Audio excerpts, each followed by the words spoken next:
Mtazamaji wa Mawengi TV, leo tuko hapa na katibu wa Chama cha Demokrasia na Maendeleo Chadema, ama chama kikuu cha upinzani nchini Tanzania mkoa wa Tabora. Huyu si mwingine ni Mwalimu Yohana Rulieho, na tunakuja kuzungumza naye kuhusiana na masuala mbalimbali ya chama hiki pamoja na msimamo ambao wamekuwepo nao toka awali, ama toka kuingia kwa mwenyekiti kitaifa kwa maana ya Tundu Antipas Lissu kuweza kuingia na msimamo wa hakuna mabadiliko, hakuna uchaguzi, ama wengi wameuzoea kuita kwa lugha ya kigeni no reform no election. Leo tupo hapa kwa kuweza kuzungumza naye, na moja kwa moja tutakwenda kuanzia sakata zima ambalo liweza kutokea siku 2 nyuma hapo zilizoweza kutokea kuhusiana na sakata la jeshi la polisi kuonekana kuweza kuwajeruhi baadhi ya wananchi mara baada ya kuweza kuzulia kesi kwenda kusikiliza kesi pale maeneo ya Kisutu, na wengine kuweza kuonekana kujeruhiwa kwa kupigwa, wengine kuonekana kujeruhiwa kwa mbwa wa maaskari. Tutakuja hapa kuzungumza kwamba hali ilikuwa kwa vipi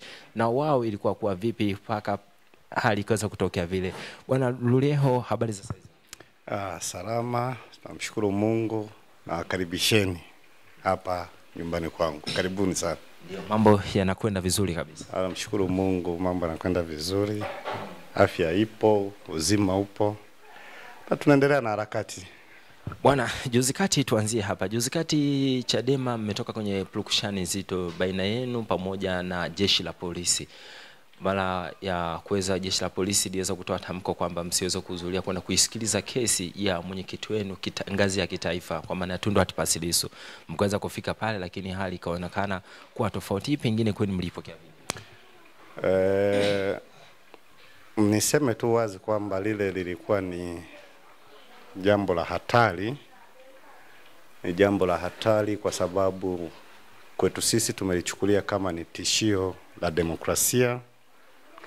Tishio la demokrasia kwenye nchi yetu, lakini pia ni kuingilia uhuru wa mahakama.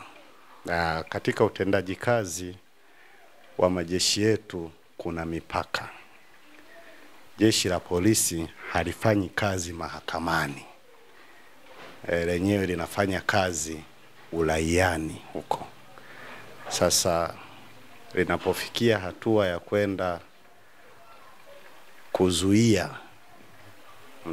shughuli zingine za muhimili mwingine wa dola zisifanyike, ndio maana tunasema ni shambulio la demokrasia. Kwa hiyo lilikuwa ni jambo baya, na mimi tu nichukue fursa hii kuwatakia pole wale wote waliokutwa na kadhia hiyo, kwa sababu hata kwenye mkoa wangu wa Tabora watu walitoka kwenda Dar es Salaam kwa ajili ya kusikiliza kesi ya mwenyekiti wao, na nina taarifa ya majeruhi kutoka kwenye mkoa wangu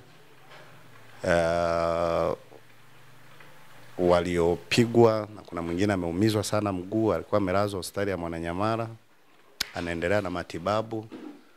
Kwa hiyo tuchukue fursa hii pia kulikumbusha jeshi la polisi kwamba ni vema wakajua mipaka yao ya kazi, lakini pia waelewe sheria inasema nini, kwa sababu kwa mujibu wa sheria za nchi si kosa kwa mtu kwenda mahakamani kusikiliza kesi yoyote. Na kwa kesi ya mwenyekiti wetu wa chama Mheshimiwa Wakili Tundu Antipas Lissu, ile ni kesi ya jinai. Kesi ya uhaini, treason, ni kesi ya jinai. Na kesi ya jinai kwa miongozo ya sheria zetu inatakiwa iendeshwe kwa njia ya wazi.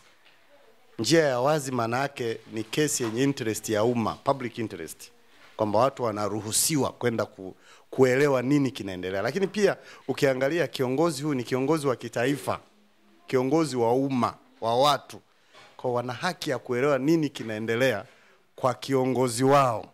Sasa tunapotumia excessive power, nguvu iliyopitiliza, kuwazuia, kuwaumiza, ni kujenga chuki na kutengeneza taharuki isiyokuwa na sababu yoyote. Kwa sisi kama chama tumelichukua jambo hili kama ni tishio la demokrasia, na tungependa kwa kweli kuisihi serikali wasitumie nguvu kupita kiasi kwa kuumiza watu ambao hawakuwa na hasira na silaha yoyote, hawakuwa na kisu, hawakuwa na nini, hawakutishia amani yoyote. Watu walikuwa naenda kwa amani kabisa kwenda kusikiliza mwenyekiti wao nini kitamjiri. Kwa hiyo kesi hii kwa vile wao ndio wamempatia watu wa serikali, ninasihi tu vyombo vya dola kwamba waache iendeshwe kwa misingi ya uwazi, watu wajue, jumuiya za kimataifa zijue, ili hatimaye tuone huo uhaini ambao umetengenezwa kwa mwenyekiti wetu. Umezungumza vizuri kwamba watu walienda kwa amani, na awali kauli zenu pamoja ukimsikia na makamu mwenyekiti mwenyewe John Heche aliweza kuzungumza kwamba watu waende, waachane na tamko alilolitoa Mlilo la kusema kwamba watu wasijitokeza. Akasema watu waende lakini wasifanye fujo, waende kwa amani. Lakini kitu kikubwa kilichoshangaza ni kuona ile taharuki iliweza kutokea, na pengine mpaka kuna tetesi ambazo zikaanza kuzagaa kwamba John Heche kutaka kupotezwa na jeshi la polisi. Yamkini labda kutoka taarifa za ndani ya chama, hii sababu hasa kubwa ambayo ilikuja kusababisha mpaka fujo hii kaenda kutokea ni nini? Je, fujo kweli zitaka kuonekana ama ni nini ambacho kiweza kusababisha mpaka haya yote akatokea? Hakuna fujo. Chama chetu sisi sio chama cha fujo, na hatujawahi kutengeneza au kupika fujo. Yaani Chadema sio mahali ambapo kuna jiko au kuna mafiga ya kupika fujo au taharuki. Sisi mara zote tumekuwa watu wa kufuata sheria za nchi. Kwa hiyo ndani ya chama nchi nzima tulihamasisha watu wetu waende kumtia moyo mwenyekiti wetu. Ni mtu ambaye tunajua kazi yake, tunajua loyalty yake kwa taifa. Kwa tulitaka twende tukamtie moyo, na umekuwa ni utamaduni wa chama chetu, sio kwa mwenyekiti Tundu Lissu tu. Utakumbuka siku chache za nyuma aliyekuwa mwenyekiti wetu Mheshimiwa Freeman Mbowe alipewa kesi ya ugaidi. Tulikuwa tunahudhuria mahakamani siku za nyuma. Tena kabla hiyo kesi ya ugaidi, utakumbuka viongozi wetu wa chama wote waliwahi kuwekwa ndani, na mimi wakati huo nilikuwa naishi Dar es Salaam na nilikuwa kiongozi wa chama Dar es Salaam huko, katibu wa mkoa. Nilikuwa na mimi mwenyewe nahudhuria mahakamani bila shida yoyote, na mahakama ilikuwa inajaa wakati ule. Viongozi wetu wakawa wamewekwa ndani, akina wale viongozi wote wakuu wa chama walifungwa kama mnakumbuka. Hakuna taharuki yoyote iliyotokea. Ilikuwa ni kwa amani, watu wanaenda mahakamani, wanahudhuria mahakama, wanaona proceedings za mahakama, wakimaliza wanarudi majumbani mwao kwa amani. Hakuna kilichoumizwa, hakuna kilichodhuriwa. Ilikuwa ni kwa amani. Sasa kilichofanyika wakati huu si kwamba kulikuwa na viashiria vya fujo kama alivyosema Kamanda Mlilo, tunamheshimu sana.